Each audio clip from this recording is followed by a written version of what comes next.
Hi, Owen. You okay? Yeah, good, thank you. Great stuff. Owen, I think if I can, the first thing to ask is just as professional cricketers, professional sportsmen, just how important is it to be playing international cricket right now? I think it's huge.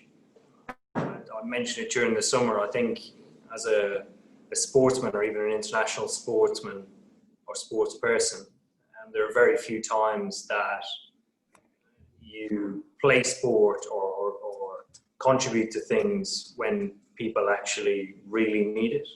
And I went through this experience myself towards the back end of our first lockdown period when sport just started to be reintegrated into people's TVs at home. And the smile I put on my face, the smile I put on certainly the community that I live in was outstanding. I think given the circumstances, how bad they still are, probably particularly at home, it's important for us to go out there and hopefully put on a bit of a show, because it's certainly, a lot of people around the world are going through different challenges at this moment in time, but certainly sport can help relieve that a little bit. I know in terms of this time round, we're well used to COVID bubbles in sport, but also cricket had a particular particular way of doing it. How's it working out in South Africa for you? We understand the South Africans are almost in two separate camps. How are you finding the COVID integration or lack of it is working for you?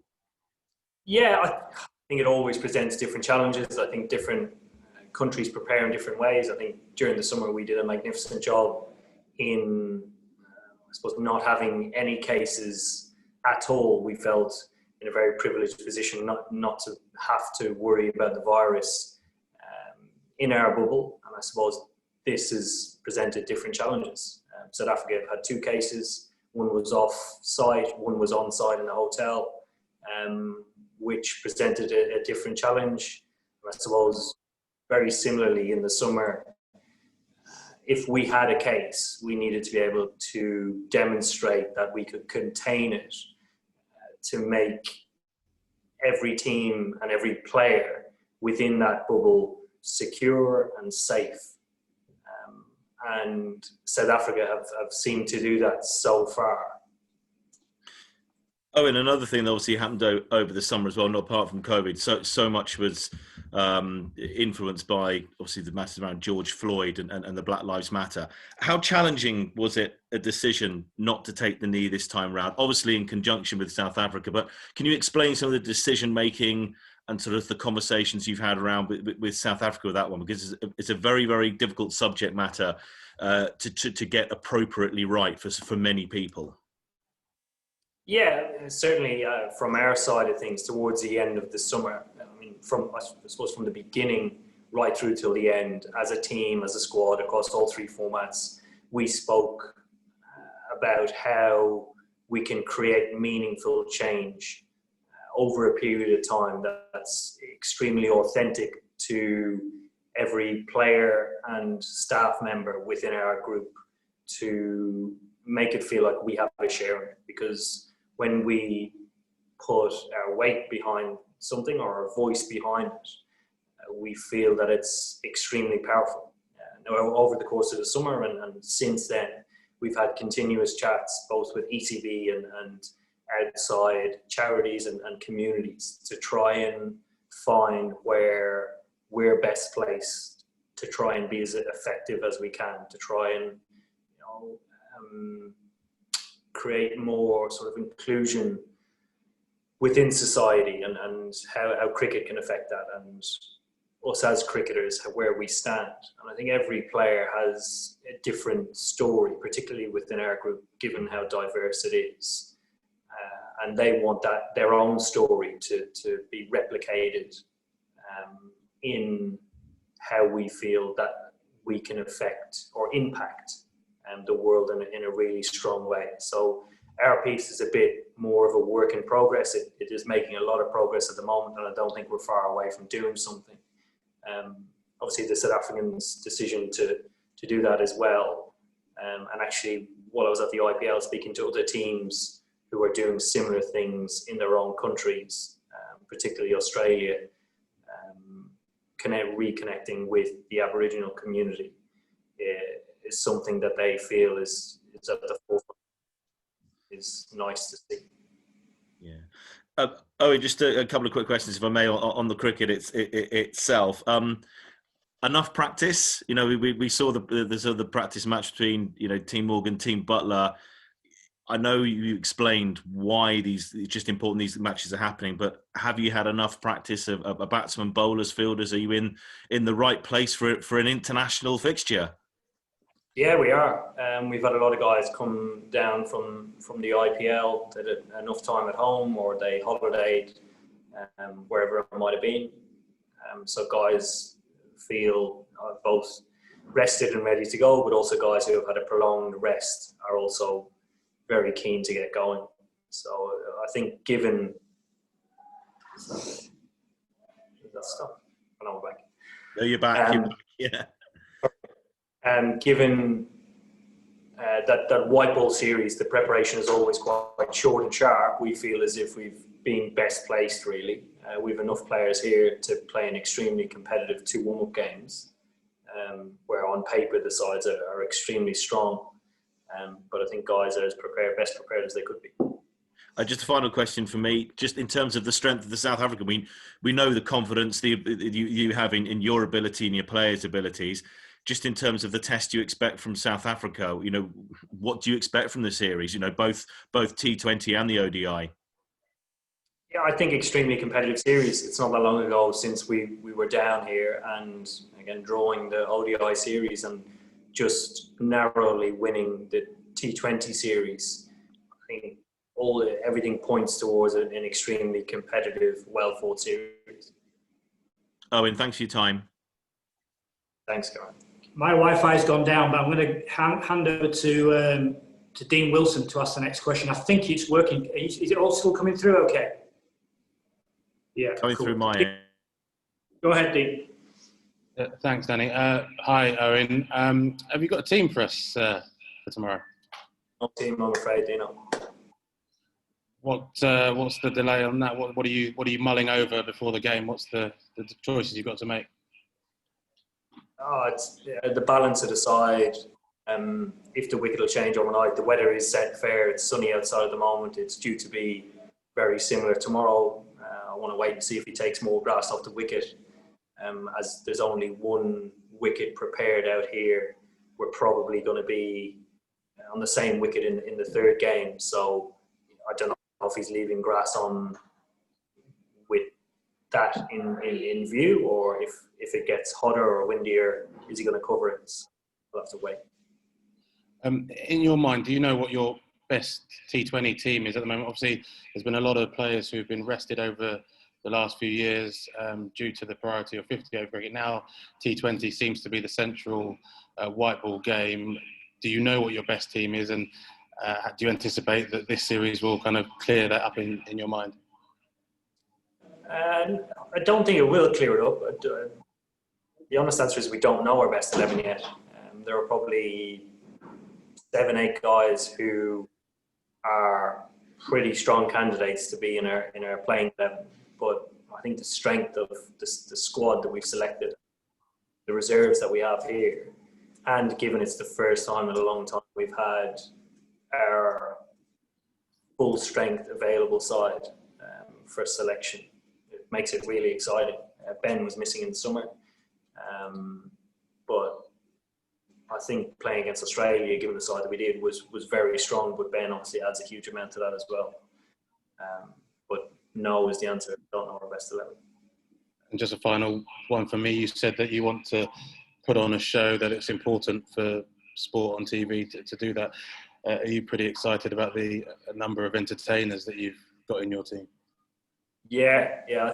Training here the last couple of days has been very exciting, but also very dangerous. I mean, you look down the order of potential 11s that we could put out, and sometimes all 11 can hit sixes, sometimes it's only the top 10, but you look at the batting order, very, very exciting. Thank you. Okay, we'll go with Jonathan Agnew, please. Thank you. Morning, Eoin, and morning, everybody. Hope you're all fit and well. Eoin, just one. We're obviously very excited now about the vaccine and so on. Is there? Have you got in your mind this could be the last of these? I mean, no one's too sure about what the fixtures might be over the coming weeks and months, but could this be the last time, do you think, that you do have to actually go through this bubbling and no crowds and so on? And if so, what do you think about that? No, I don't think it is. I don't think it is. And given obviously the news about the vaccine, it's going to be a considerable amount of time before actually the people who need it get it, and then actually, there are certain circumstances which determine whether you actually need it or not. Just because it's available to you doesn't necessarily mean that you should have it or take it. And I think we're in that position. I think we're well down the pecking order of people that should be prioritised, or certainly within the first 6 months be looked at in getting it. So I don't see this changing, certainly before the start of our summer, but potentially for our summer. Okay, thanks. Good luck. Good luck tomorrow. Thanks, Agus. Thanks. Okay, John Etheridge. Morning, Eoin. Hi. You said that practice sessions are quite dangerous. Can you explain why that is? Is it because balls are just flying everywhere? Yeah, well, so our training the last 2 days have been obviously brilliant. I don't know if you guys have seen pictures, but we have open nets on the square here at Newlands that have no roof on the net. So guys are trying to hit it into stand pretty much every second ball. And the nets have been pointed towards the changing room and the dugout where a lot of our stuff is. So it's been dangerous. Are the guys warned to sort of keep their eyes open pretty much all the time? All the time. Absolutely all the time. And whose job is it to go and get the balls? I think we guys just take turns. If you come out of the net, normally guys stand at the end of the boundary to pick them up. Some of the support staff, if they're not doing anything, help out. But I think everybody does. Yeah, and just on the sort of the power and skill in the batting unit, Jason Roy yesterday described it as frightening. Is that one of your trickiest decisions, really, how to fit all the guys in, or as many of the guys in as possible, and in what order as well? I think to start with, you need to try and figure out what your best 6 or 7 batsmen are, and then the challenge within that is getting them in roles where that best suits them and best suits the team, but also gives you the best chance of winning the game. So those are the challenges. Will it be Joss and Jason who open tomorrow, for example?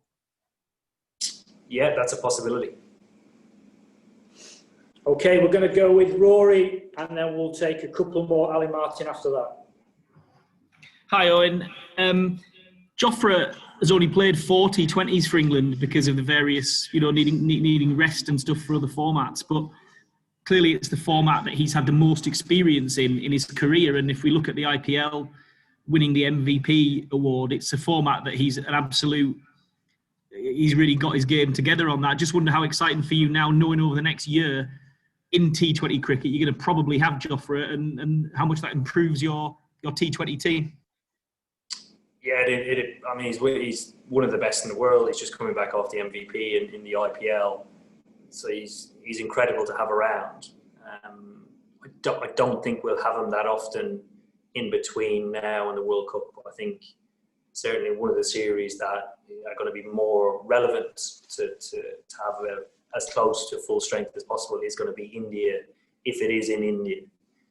Obviously trying to replicate the World Cup, but the challenge of him trying to commit to all, even if you said play all of the tests and all of the T20s, I think that's too much of a challenge for guys playing all 3 formats at the moment, given that we don't know circumstances around getting in and out of bubbles or getting home or getting family on tour with you. It just creates a different challenge. So one of our challenges is just trying to get him into a headspace where he's enjoying his cricket while he's with us, and trying to make the most of the opportunity while he's with us.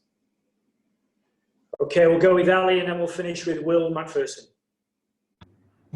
Hi, Owen. Good to see you. I'm just wondering, is one of the decisions you've got to make around the number 7 position? And I guess coming into that would be Sam Curran or Moeen Ali.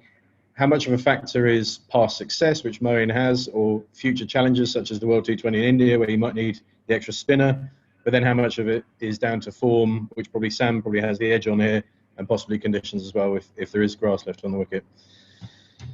Yeah, I think all of the above, Ali. I think we're playing what we think is our best 11 to beat South Africa here and now. I also think looking ahead to the World Cup, we will need the option of 2 spinners, but also if we have the luxury of 2 all-rounders in a side in Ben and Sam, that's huge.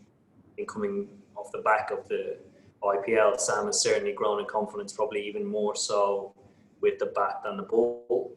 But he was certainly thrown in all sorts of circumstances and had all sorts of challenges, but came out the other side glowing, which is great and obviously very difficult to do in a side that really didn't compete at all over there.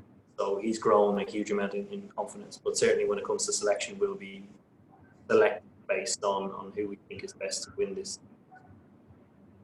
Thanks. And Will Macpherson. Hi, Owen. In terms of lessons learned from the 2015 to 19 ODI project, this is obviously a shorter period, but how important do you think sort of a winning habit is building up towards a big tournament, or is it at this stage a little bit about just learning? If you don't win this series, but you do learn sort of about certain positions and get closer to learning your best side, is that equally important? How do you see that balance? Yeah, I actually think I'd probably say it's more important. I think winning at the moment, it would be great, but for us, given the luxury in players that we have at our disposal, it's more important that we get their roles right and they feel comfortable within that. Because I think if we manage to solve that problem, the results will look after itself. So the process of going through what's best for our team and best for our players to try and beat the opposition is extremely important. Okay, we're done. Thank you very much, everyone. Thanks. Cheers.